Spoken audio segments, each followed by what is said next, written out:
This is the secret origin of Jack Grimm, the absolute Joker. Gotham, 1945. Amadeus Arkham stands in his study in Arkham Asylum, staring at several paintings on the wall. There is a quiet rapping at his door, and he moves to open it, finding a smiling man on the other side. "Good day, Dr. Arkham. I'm not too early, am I?" the man asks. But Arkham motions the man inside. "It's fine. The faster we complete this process, the better," he explains, pointing out that it's time to sell and let someone else take on his dream and mission. "Now, if you'll follow me, I'll take you for a tour of the grounds," Amadeus tells him. But the man stops and stares at a portrait. "I couldn't help but notice this woman. If you don't mind me asking, who is she?" he asks. Amadeus stares at the woman sadly. "That would be my mother. In some ways it can be said this place began with her," he says quietly. And so the tale begins. The Civil War had just ended, and Amadeus and his family were awaiting their father's return. He had served the Union, and the war had ended. He should be home any day. Amadeus's mother waited by the window, staring out each day.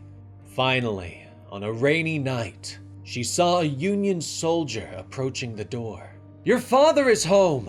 she exclaimed to the children as she rushed to the door. But it was not him that they found, but a Union soldier with a letter explaining that her husband had died in the last battle of the war, a battle fought after the Confederates had surrendered. Stricken by grief, Amadeus's mother reached for the soldier's gun. She shot him first, before turning the weapon on her children.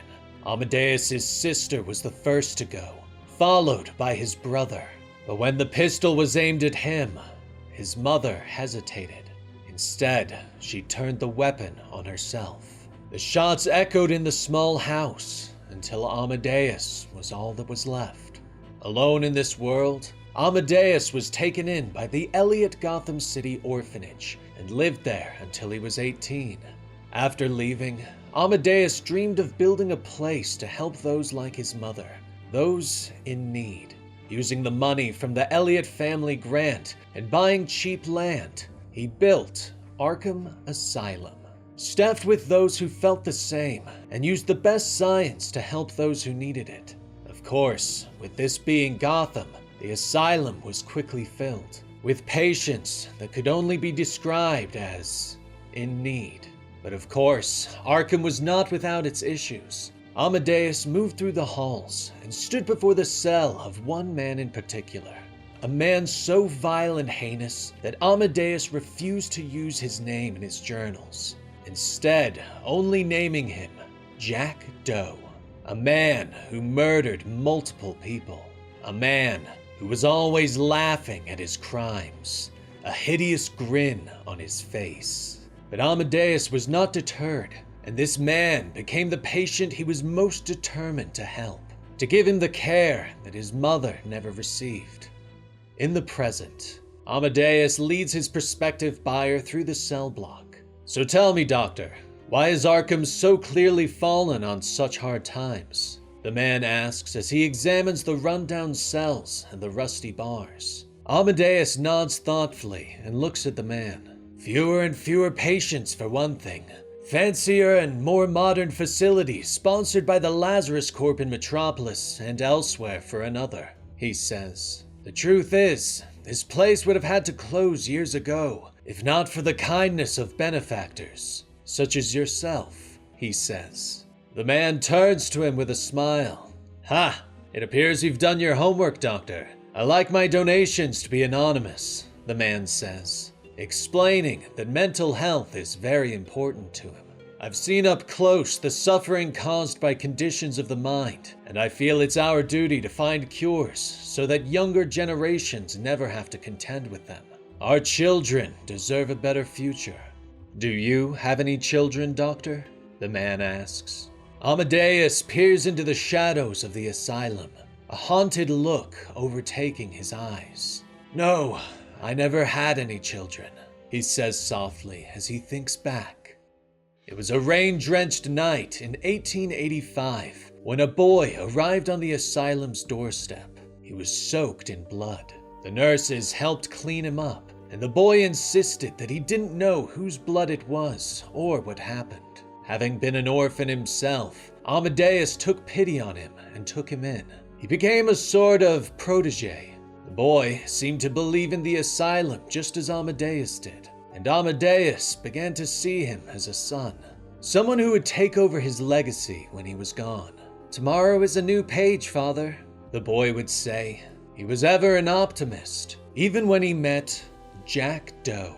The cruel Joker tried to get under the boy's skin, taunting him, but still, the boy remained undeterred. One day, Jack got free and took the boy captive, pressing a shiv to his throat. The police arrived, aiming their pistols at Jack's face, knowing that if he harmed the boy, it would result in instant death. Jack released him. Amadeus embraced the boy after the ordeal, knowing that it had only strengthened the light within him. In the present, the buyer watches as an orderly pushes a patient down the halls. "You still do get patients, I see," he notes. Amadeus nods. "Few and far between, and with a small staff to help me at this point. But yes, we do," he says. The buyer looks back to Arkham and asks the question that Amadeus knew was coming. "Tell me about the breakout." It was 1886. One of the orderlies had gotten too close to Jack's cell. The man was killed with a broken toothbrush and his keys stolen. Jack released several more of the patients during his escape, but they didn't go out the front where the police were waiting. They headed down into the furnace room. Quietly, they broke through the brick wall and tunneled out of the asylum, escaping into the world. Once Amadeus knew that Jack had escaped, he had a revelation that made his heart stop. He knew who Jack would target before making his escape, and he rushed to the boy's room, but found it empty. Blood splattered on the blankets, and a teddy bear left behind. "I never forgave myself for the breakout, and for what happened as a result. To cope, I converted this old storeroom and created this, a record of my own shame," Amadeus says, as he opens the door and leads the man inside. The buyer stares in fascination at the newspaper articles pinned to the wall, a fascinating timeline of violence and murder. The breakout was hidden from the papers to prevent panic. Sick people, under Jack's tutelage, twisted towards crime. There were robberies and murders. Eventually, all were brought back to this place. All except him.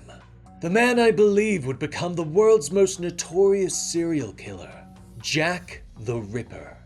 The buyer nods, finally looking back to Amadeus. "The furnace room. I'd like to see it," the buyer says. Amadeus leads him down, though he admits that he hadn't gone down here since the breakout.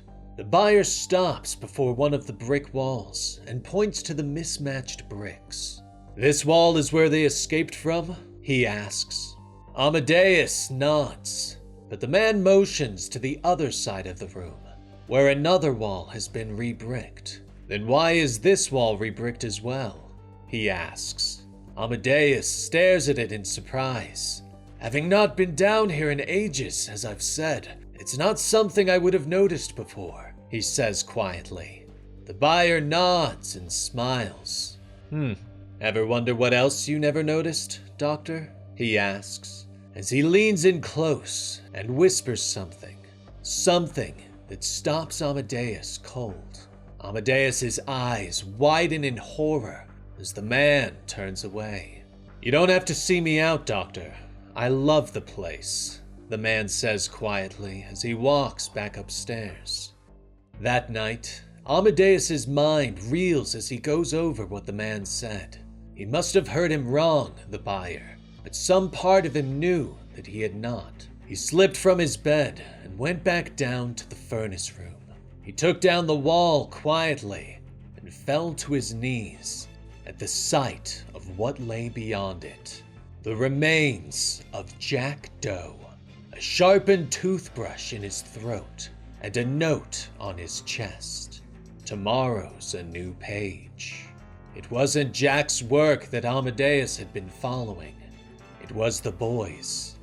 Amadeus burned the asylum to the ground, killing those few patients still left inside.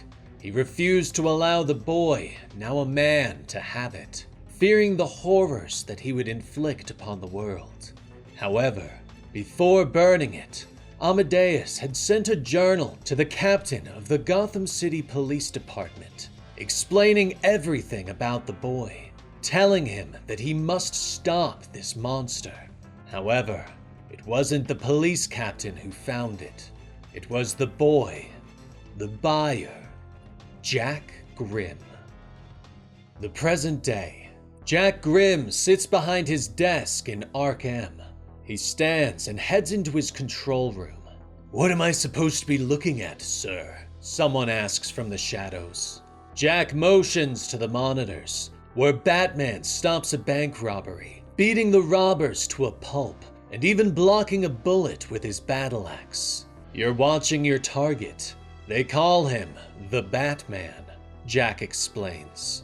"If I'm being honest, sir, I've seen enough to know that he's no real threat.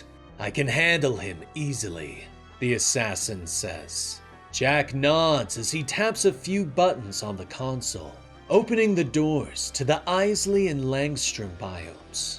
"I know you can, but there are other friends I'd like to introduce him to in the meantime," Jack says. He turns to the assassin as the man steps from the shadows. "Don't worry, you'll get your chance soon enough. Everything in due time, my Deathstroke."